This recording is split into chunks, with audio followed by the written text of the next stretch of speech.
Pandemic has clearly been damaging to our financial health, but one local economist is predicting a strong recovery in 2021.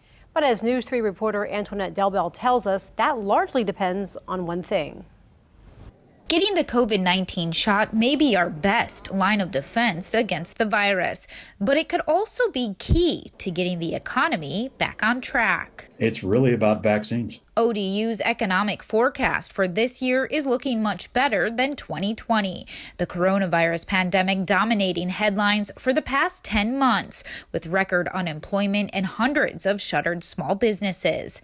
But ODU's annual report outlining signs of recovery from the economic fallout of the COVID crisis. We believe that the U.S. will grow at around 4% in 2021. And here in Hampton Roads, predictions for economic growth are even higher, with military spending providing a boost. Hampton Roads should grow even faster because of defense spending at around 4.5%. But ODU economics professor Bob McNabb says it all depends on the number of shots going into arms.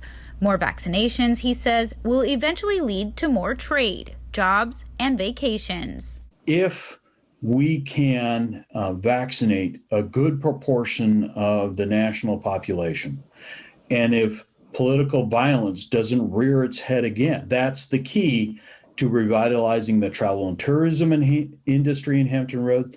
And that's part of the key of bringing even more traffic through the port. Hotel revenue could see an 18% increase, better than last year when revenue for the industry was down 35%. But ODU economists predict it'll take several months for the state to fully bounce back, as long as COVID vaccine supply goes up and hesitancy to get the shot goes down. It should be get the vaccines in, administer as quickly as possible, and go to the federal government and keep the pressure on to keep increasing vaccines into the state. A better outlook for the future hinging on promising protection against the virus. Antoinette Delbel, News 3.